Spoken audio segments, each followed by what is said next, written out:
Yeah, friends, in the earlier class in Indian polity, we have discussed that how the constitution has been evolved and how the constitution assembly has been formed and what are the commissions given by the British India to form the constituent assembly and etc. kind of things. And we have seen that the last class we have ended at the constitution, the elections for the constituent assembly for 296 seats were held in July and August 1946. And the result of the election was 208 seats were won by the Congress and 73 seats won by the Muslim League and 15 won by the independent members and other small members.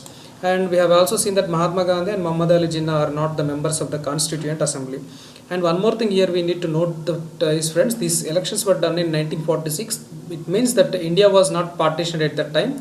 So in these 73 seats won by the Muslim League, there are the people who represented, who have representation from Pakistan also. So what happened after that, we'll see. So before getting into that, let us see some of the questions which have been asked in the previous exam, that questions on the topic discussed in Polity 1. So a federal structure for Indian Constitution was put forward by is it by the Act of 1909 or Act of 1919 or Act of 1935? We know that it is by the Act of 1935, and Act of 1935 has great influence on constituent makers, and because it almost formed the skeleton for that our Indian Constitution. So which of the following exercise the most profound influence on framing the Indian Constitution? Just now we discussed that the Government of India Act 1935.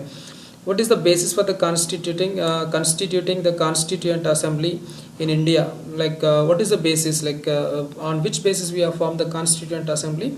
So the first one given is August offer in 1940. It was rejected because it could not meet the expectations of Indians. And second one given is what was the second one given, friends? It was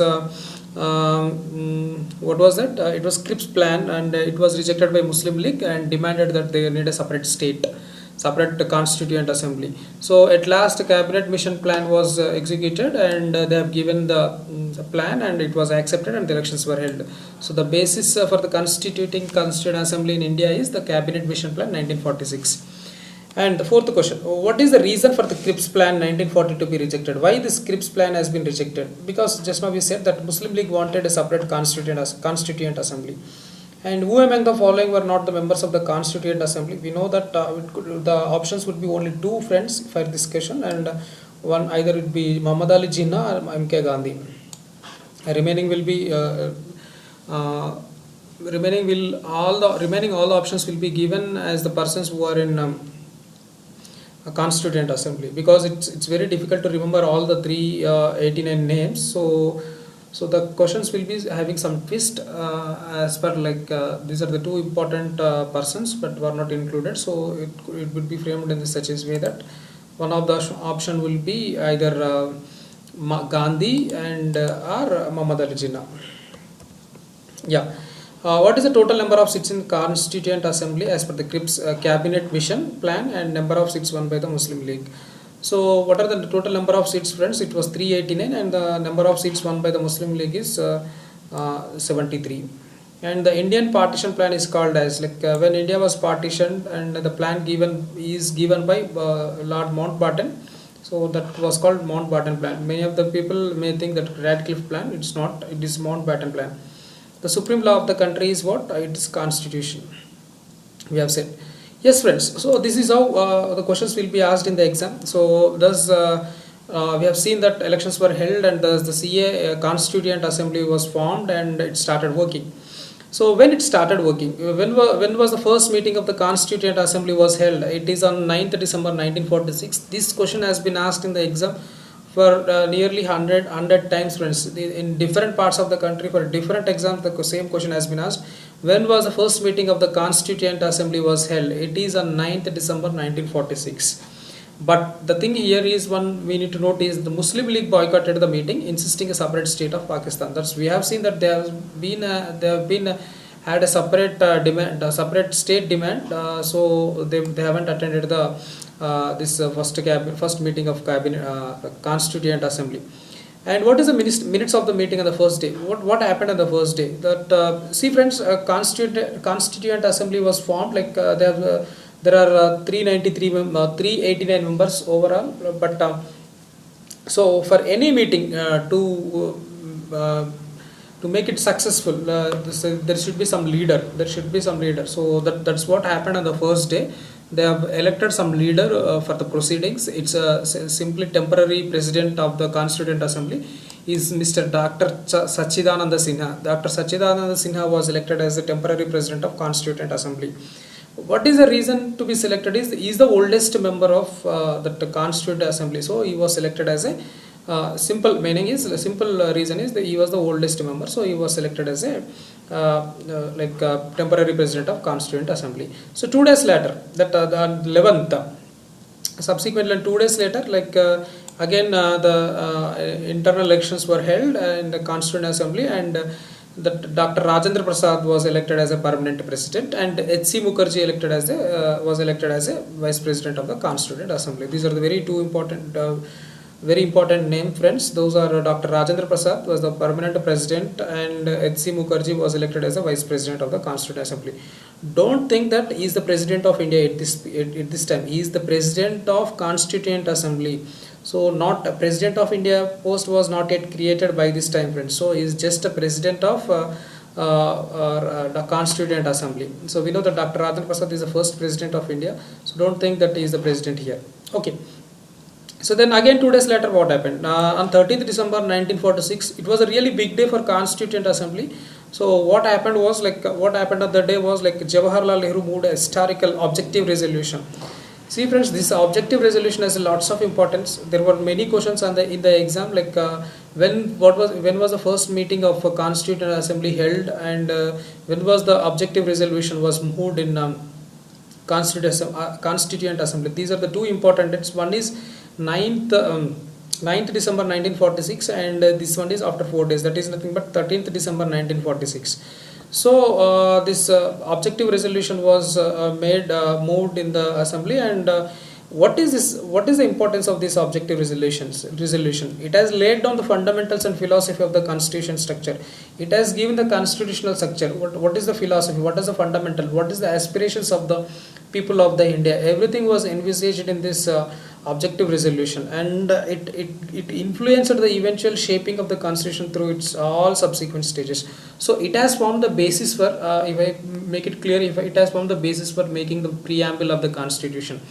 And the preamble of the constitution was made by Pandit Jawaharlal Nehru, and it influenced all the people of the constitutional maker and drafting committee of the constitution. It has a great influence on the constitution. So then what is such a great influence by this objective resolution? So what exactly are the points in objective resolution? So what are the objectives of objective resolution? So in the objective resolution, it was moved on behalf of Constituent Assembly. So means the objective resolution, though it is moved by the Jawaharlal Nehru, but it is on behalf of the Constitution Assembly. So we said our Constitution Assembly has moved this objective resolution. So whatever the things we speak here on behalf of Constitutional Assembly. So Constitution Assembly declared India as a sovereign republic, and it will have a written constitution for our future governance. So in this Constitution Assembly, on the first meeting on the 4th day, that is on the 13th, on the objective resolution, it was declared that India will have a written constitution for our future governance. India is a sovereign republic, that means it is not influenced by anyone else, and it will have a written constitution for our future governance. And it also said that India shall be the union of states. It's very clear, friends. It's very clear that India shall be the union of states, consisting the states of earlier British India and the princely states. So the earlier British India,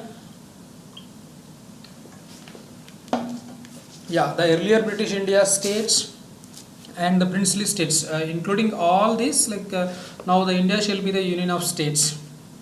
India shall be the union of states means all the states will be included, and the states will be given autonomous status together with residuary powers, except such powers and functions which are vested in are assigned to the union, except the powers which are exclusively meant for the union. The states have given autonomous power and some other such some other powers to go for functioning of the state, and all the power of the state was to be derived from the people. See, means what is the meaning of this sentence? All the power of the state was to be derived means it has to be have a direct elections, and the clear meaning is the people has to elect the members of the legislation. So means it has to have some direct election. And one more important thing, this is very important as per the people of the countries and the considered. So people are to be guaranteed. People are guaranteed social, economical and political justice. People are guaranteed status of equality and opportunity before law. And people are guaranteed freedom of thought, expression, belief, faith, worship, vocation, association. And everything is subject to law and public morality. So these are the basic things given to provided for the people. And the minorities and the backward and tribal people were to be provided adequate safeguards. Everyone will be protected. So minorities and the tribal people and the backward people. Nation shall maintain the integrity and makes it full and willing contribution to, and it makes it full and willing contribution to the promotion of the world peace and welfare of the mankind. It also works for the world peace and welfare of the mankind. It maintains integrity. These are the resolutions. These are the objectives made in the objective resolution. This resolution was unanimously adopted by the Constituent Assembly on January 22nd. See friends, it was moved on January 13th. So it was moved on December 13, 1946, and it was accepted by 22nd January 1947. So this is in now we move to 1947, and meanwhile Constituent Assembly also adopted national flag on 22nd July 1947. This is how it has been working. Constituent Assembly has been working, and after that one more incident, that Constituent Assembly, one more important event in fact. So that Constituent Assembly adopted the national flag on 22nd July 1947. 22nd July 1947. So this is how the Constitution Assembly has been working, and this is the first meeting. And after the first meeting, and we know that what are the developments. The rest of the meetings are not having that much importance, and eventually that and we know on 14th August 1947, undivided India is partitioned, and India got independence on 15th August 1947 by the Indian Independence Act 1947. We have discussed all these things. So before this only in July, national flag has been adopted. So now it's very clear that India got independence in 1947 and Constituent Assembly is existing. So because of this independence, is there any changes to the existing Constituent Assembly? Can you think of any changes? Yes, there will be changes. What are the changes? See, the Constituent Assembly selected was of undivided India. Means it is included with the members of members from Pakistan region also. So now once it is divided, those people who representing who are from the areas included in Pakistan will go to the Pakistan. Means the Muslim League hailing from the areas included in Pakistan withdrew Constituent Assembly from India. So they withdrew their support. So strength of the Constituent Assembly will reduce. So earlier the strength was 389. Now the strength has come down to just 289. So that is how it happened. So see now the strength has become only 299. Earlier the strength was 389. So now the strength is 299. So in this 299, who are the where the change has come? So earlier the formerly British Indian provinces, the people were the representation was 296. Now it has come down to 229. And in the earlier princely states were 93. Now they have come down to 70. And the more important thing is like we got independence. It means we are not influenced by any person. So it means the Constituent Assembly is not under the influence of cabinet mission. It is fully sovereign body. Like it's fully sovereign. It has its own independence now. It can make whatever it wants. And most importantly, the assembly also became a legislative body. Thus the CA became the first parliament of the India. See, India got independence and we have Constituent Assembly. Soon after the independence, we need to have a government. So there was no time to form a special government to go for the elections and everything. So what the constitution makers has the thought is like let us this Constituent Assembly form will act as a legislative body, that Parliament of India. So the Constituent Assembly, it has performed it, now it is performing two activities. One is that making constitution for free India, and also acting as a Parliament of India. It is the first Parliament of India. It's a dominion legislature. So what for this Parliament of India? For enacting the ordinary laws. So that it is performing two laws. So we may get doubt. So and Constituent Assembly, we have the President of the Constituent Assembly. So now we said that it is acting as a Parliament also. Then for Parliament there should be some head. So for that reason, on 17th November 1947, for the first time CA met as a Parliament. It is CA is not meeting for the first time. CA met as a Parliament for the first time on 17th November 1947 and elected G.V. Mavlankar as its Speaker. So Speaker means he is the head of the Parliament. He is the head of the Parliament. So elected G.V. Mavlankar as its Speaker. Okay, well, now we may get a doubt that how two functions of Constituent Assembly are differentiated. See, Constituent Assembly is meeting. We said that it is functioning, it is maintaining two functions, it is performing two functions. So how can we differentiate these two functions now? So it's simple, very simple. Now if you observe carefully the Parliament proceedings, whenever the Parliament is met and Lok Sabha is the proceedings of Lok Sabha have been done, that who will reside on the chair? He is the Speaker. So if Speaker resides, then it is the Parliament. See, its Speaker resides, then it is the Parliament. It's simple that if Constituent Assembly is meeting and it is the meeting is chaired by G.V. Mavlankar, then it is the Parliament for enacting ordinary laws. If the Constituent Assembly is met and chaired by Dr. Rajendra Prasad, then it is for preparation of the Constitution. It's very simple.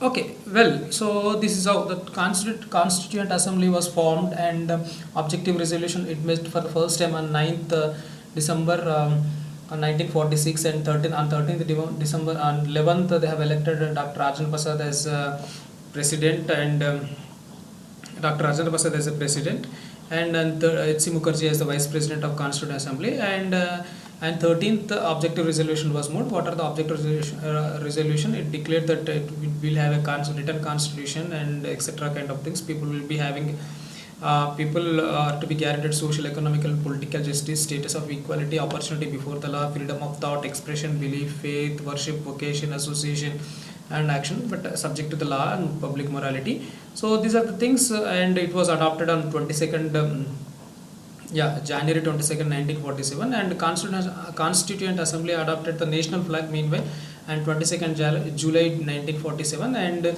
India got independence, and after that Muslim League people left, and the total strength of the Constituent Assembly came from 389 to 299. Out of 299, 229 are from Indian provinces and 70 from princely provinces. Yes, and it has selected G.V. Mavlankar as the first speaker, and G.V. Mavlankar, if it is met under the chairman and it is chaired by G.V. Mavlankar, then it means that the Parliament is working, and the same Constituent Assembly is met and chaired by Dr. Rajendra Prasad, then it means like constituent body for preparation of constitution is working. Okay, so this is how it's been going on, but we may get one doubt that so there are nearly 299 members working for the preparation of the constitution. Does it mean that all the people are working on the same thing? Like all the people are working on the preamble, 299 members are working on the preamble, and 299 members working on the fundamental rights, 299. Does it mean that all the people working on the same thing? But it's not. It's not. Then you may get that. How did they manage to mess up? Like if they keep on working, that the people, that things will mess up because of the duplication of the work. No, all are not working on the same work. Constitution makers are very clear enough, very clever enough, and they opted for the division of work and by forming the committees. There are most important committees as per the Constitution Assembly is considered, and they formed the committees, and based on the committees the work was split, and the work was done with ease. What are the committees? There are several committees. We'll discuss the committees in the next class. So in the next class we'll be discussing the questions of this topic, and we'll be discussing the several committees of the Constitution. Thank you very much. subscribe. We focus for classes. Thank you.